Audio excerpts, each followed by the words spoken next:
hoax, we need a speed master. Big money flowing, that's a signal in the air. Inside of confidence, for a win we gotta care. Index and Daiso, the tools of the trade. Heels, racing tips, the winning moves are made. Heels, racing tips. What's up mga ka-BK and welcome sa Kel Racing Tips. Mga bata magingay. Yun. Yan, record ko to ng ngayon lang, kaya pareho lang nabit ko Sabado at saka Linggo. Alright? Kasi pick 6 lang kanina, napakadali naman ng pick 6, parang puro paninggil lang. Sana naman, ito mama yung mga natin, yung mga hula-hula natin dito. Alright? So meron tayong karera ng nasa karera ng October 19 na Sunday. So tara, nasa yung mga asawa ko. Let's go mga kabigay muna tayo dyan. What's up mga kabigay pala? What's up mga kabigay? Asawa ko, where are you? What's up mga kabikay? What's up mga kabikay? Mga bata magingay sa beses pa para sa asawa ko. Yan. Alright, let's go to race number 1. Race number 1 mga boss, meron tayong 3-year-old above maiden race placers po ito, no? So, meron akong gusto rito. Yan, katulad ng sinabi ko kanina, si Precise Move tsaka si Mount Citadel. Nag-live ako kanina. Diba? Kasi may nagtanong ilang may karera tayo sa ilang karera ba natin sa linggo. Sabi ko 7. Alright. Dahil po si Sakiti si unang magnipi ko rito. Pero ito pag bumenta to ng pag bumenta to ng mga siguro 3 million, susuluhin ko na po ito mga boss. Unang magnipi ko. Alright. Unang magnipi ko tayo dito. Tapos lagyan ko ito ng entry number 4 na si Sterling Pounds. Tapos talagyan ko ito ng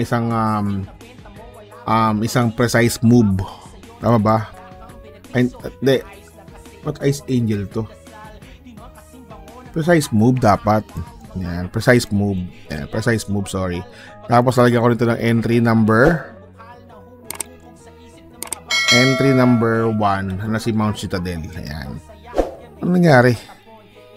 6 to. Yan. Tapos 4. Tapos Sterling Pounds. Tapos yan. Mount Citadel. Alright, 642 na tumama rin. Yan, nantok na Anong oras na? 4 na. Alright, let's go to race number 2. Race number 2 mga boss, meron tayong class 5, 17 to 41 split, 1,400 meters ang distansya. Meron tayo ditong 6 runners, no? Dito, 17 to 41, to nakakatakot to. So, magkatatlo tayo rito. Sino tatlong yun? Siyempre, entry number 2 na si...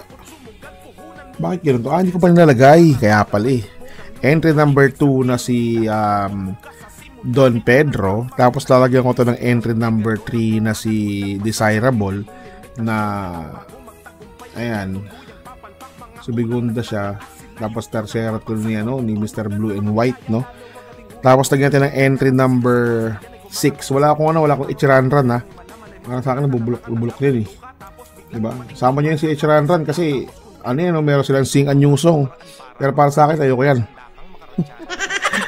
So dito, tayo dito? Entry number 2 na si Don Pedro.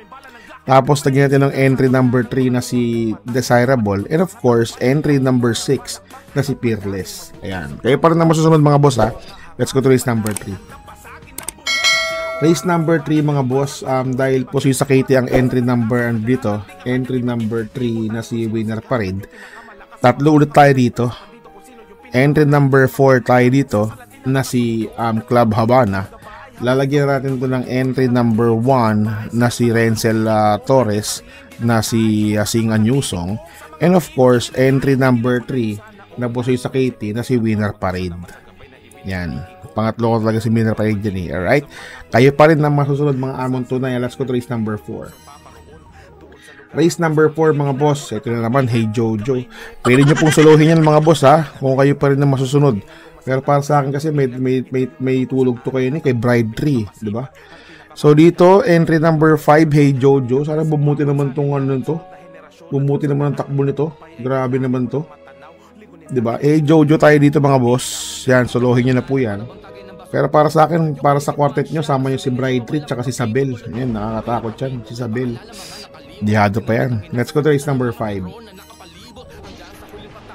Race number 5 mga boss, meron tayong class 5, 17 to 41 split. 1,400 meters ang distansya. 1, 2, 3, 4, 5 dito. Tatlo tayo. Sino tatlong yun? Entry number 2 na si You Never Know. Lagyan natin ng baka makatapos ito si Bonnie Avenue.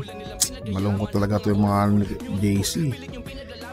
Bonnie Avenue tayo rito. Tapos lagyan natin ng entry number ano to? Entry number 2, You Never Know. Tapos Bonnie Avenue. Tapos lagyan natin ng entry number 1 na 7 of Diamonds. Yan. Kaya pa rin ang masusunod mga amon tunay ha. 2-4-1 po tayo dyan mga boss. Let's go to race number 6. Race number 6 mga boss. So, meron tayong class 4, 42 to 56 split. Tapos meron tayong 1,400 meters ang distansya. Dito single fight lang to, dalawang to. Entry number 3. Entry number 3 na si title holder. Para dilemma na yan. Hindi na si Joel Ciego. Tapos Primavera. Alright. So yan lang po mga boss ha. Primavera tsaka si title holder. Alright, kayo pa rin ang masusunod. Pwede nyo lagay dyan si Gold Digger, diba? Basta kayo pa rin ang masusunod. Let's go to race number 7. Race number 7 boss, paratingan na po ng yung winner take all, pick 6, pick 5, pick 4, DD1 extra double. Meron tayo ditong trifecta, quartet tsaka pentapecta. 1,400 meters ang distansya. So dito dalawa lang po kayo rito. Sino yung dalawang yun? Entry number 8 na si Badabing.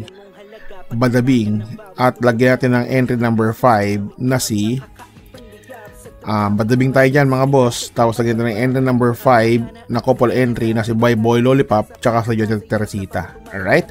Kayo pa rin ng masusunod mga amon tunay. Pwede nyo kumain niya si Stanley Pate, pero kayo pa rin ang masusunod. Alright? So that's all about it. Happy Sunday po. Good luck po. Sana po makatapat itong giyang to. God bless you all. Love you. Bye. What's something people don't know about horse racing? It's not just luck, it's strategy, skill, and insider tips. Welcome to Keel's Horse Racing Tips. Here, we're not just spectators, we're winners. Whether you're a seasoned punter or a racing rookie, Keel's got you covered. Catch glimpses of Keel breaking down the stats, reviewing the races, and giving you the thumbs up on the best bets. With Keel's expertise, you'll be making your way to the winner's circle in no time. So saddle up and join the excitement. Hit that subscribe button now for exclusive tips and insights. Ride with us to the winner's circle. Subscribe now for winning insights.